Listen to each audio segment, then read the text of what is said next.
The story has a content warning for violence, abuse, and murder. The Lunch Lady by Kendry Peterson. I've watched these children file through this line for years now. I've fed them and seen them grow. Most of them don't even know my name. To them, I am a joke, something to mock. They've never paid me a thank you or even a thought after all the food I give them. The vibration of a tray against the trash can echoes in my ears. An untouched burger flops into a garbage can along with an unopened fruit cup and a serving of corn. The corn I came in early to perfect this morning. More trays bang. The line leading up to the trash can dwindles, and all that's left are the slow eaters. My feet shuffle towards the sinks with dishes stacked on the catty-cornered counter. The repetitive motion of washing dishes takes me over. Grab, rinse, turn, rinse, and into the water. Over and over again. I don't know how much time passes as I do this, but when I look up, it is to Gretchen, one of the other lunch ladies. I'm heading out. See you tomorrow. My head is nodding before I have time to decipher what she said. Her head pops back into the kitchen. And tell Melvin I say hi. Melvin. The name sits in my mind for a moment. Ah, yes, Melvin, my husband. Melvin. My lips pull up into a smile. I should get home to him. The last tray rests in my hands. Grab, rinse, turn, rinse, and into the water. I'm coming up to the lounge now. I expect to see Gretchen there, but she's already come and gone. I sign out before climbing into my car. The route on the way home is always the same. Out of town, around the curve, left, left, left.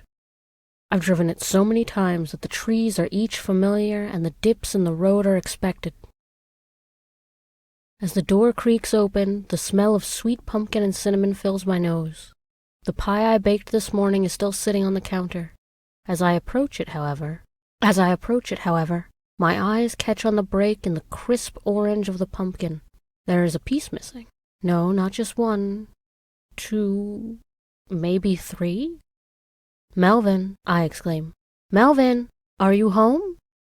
I round the corner to see him, with a full mouth and a piece of pie in his hand. Hello, dear, he says, the pumpkin still in his mouth. That was for the children at school. I had a lot more to make tonight, and now I have one more. Emotion weasels its way into my voice, although I try to keep it out. I'm sorry. I'd assumed you made it because of the season. He takes another bite out of his slice. My mind runs through the math again. The pies are cut into twelfths. There are roughly 30 kids in each class. That's 30 more pies. That's all right, I say to Melvin. I'll just have to cook another. There is a sigh in my voice that I hope he picks up on. He doesn't. My eyes follow him as he turns and walks to his chair, pie still in hand. I set up to work on the pies, laying crust in pans, mixing pumpkin, adding cinnamon. That has always been my favorite part, the way the powder covers the pumpkin in the bowl, and then it's lost within its orange as it's poured into the pan. I make pies 6 at a time. Over and over the pans go in with an assortment of ingredients and come out something cohesive and recognizable. Hey Melvin, I say from the kitchen, would you like to go and grab something in town? We could stop and eat it at the park. I find myself smiling at the thought. I don't know, honey, he says. It would be nice to do something a little out of our schedule, don't you think? I ask, pulling another round of pies out of the oven. I set them down and walk into the living room to look at him, oven mitt in hand. He is still sitting in his chair, although the pie he once carried is now gone. The fire flares in the fireplace next to him. I'm tired, Marlene, he says. Come on, it'll be fun. He inhales deeply, closing his eyes as he does. I said I'm tired. I try to stand to find anything to convince him. His eyes open again and meet mine. Don't you have pies to bake? Rage flares in the pit of my stomach. A vein in my neck protrudes. My jaw tightens as I stare at him, but he has already closed his eyes again. I turn, shoulders tense, Back to the kitchen. Heat burns everywhere from my feet, hitting the ground hard, to my hair standing on edge. I come back to the kitchen to find all my finished pies. Most of them are in pie pans, but some farther down the counter are in bread or cake pans after I ran out of pie pans. It seems like a fairy tale with the smell wafting and the late afternoon light streaming in through the windows. My feet are moving before I can fully form the thought. I pull open a drawer and grab out a long, thin sheet of silver. The handle is cold in my sweaty palm. It is the oldest knife in the drawer, given as a wedding gift 37 years ago. I wait there for a moment, entranced by the beauty of the blade. Light refracts off its soft angle, making the dark steel feel lighter in spots. I amble back to the living room. He is there, reclined in his chair, eyes still shut softly. The hilt of the knife presses into my spine. I'm careful not to let the tip of the blade touch me. "Melvin, honey," I whisper. "I'm sorry." I wait, standing in front of him, for his eyes to open. He inhales sharply before opening his eyes. "What was that?" "I'm sorry," I repeat. "I shouldn't have pushed you when you said you didn't want to go out." Melvin grins, but it doesn't reach his eyes. "I accept your apology," he says.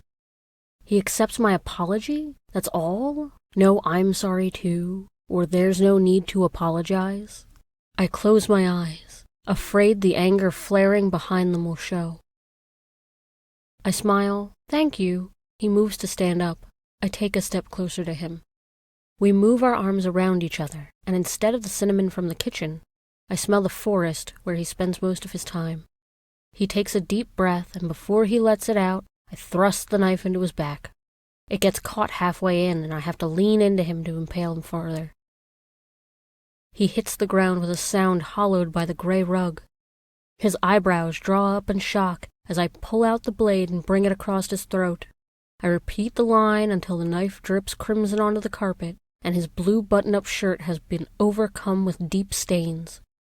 They say that when someone dies, the first tell that they're gone is the light leaving their eyes. But that's not true. Before anything, his skin paled. All the red drains from his cheeks as all the blood leaves his body until the veins under his skin show through darkish blue. The light brown of his eyes stays, even when his mouth falls open and the blood in his shirt becomes stiff. I stand over his body. I'm not sure how long I stay there. Just long enough to enjoy the spontaneity of what I've done. Of course, I've thought about it before, but I had not made up my mind until that moment. The edges of my lips draw up as I admire my work. Now comes the cleanup. As many times as I have thought about offing Melvin, it has never been with a knife. I've always pictured it with a well-placed bullet, or maybe a rope, never in such a messy way. I survey the floor under me, making sure none of the blood has yet to hit the wood under the carpet. It hasn't. My feet slip out of my shoes before I throw them in the fire. Next, the rug with the body atop it. I wrestle it towards the fireplace, but before I heave it into the flame, I press the knife down on the valley of the neck one more time. The neck severs cleanly, leaving his head to roll. I let it as I shove the rug and what it holds into the fire. The skin on his head is pushed up where my fingers touch it, leaving the teeth exposed from where his cheeks pull back. It is lighter than one would expect a head to be, I suspect from the lack of blood. I set it on the cutting board. There are still 6 more pies to make. Slicing thinly, I saw through his eyes, ears, lips, and cheeks until they all become part of the pumpkin from my last batch of pies. I'm careful not to allow a great amount of blood into the pie. That would darken the pumpkin color too much. Once they're in the oven, I go back to the living room. My eyes scan over the chair he spent so much time in, the coffee table with dulled marks where his feet rested. I toss what is left of his head into the fire to join the rest of him. I find myself easing my body into the chair. It is comfortable in the way old chairs are, although it has not been shaped to me. I feel the hard angles of Melvin defined in the chair. The fire crackles as I sit. If you look closely, you can see his crumpled outline in the flame, mostly gone. Soon, there will be nothing left of him. A familiar ring of the alarm vibrates in the kitchen. Ah yes, the pies are done. I say to his figure, being eaten by flames.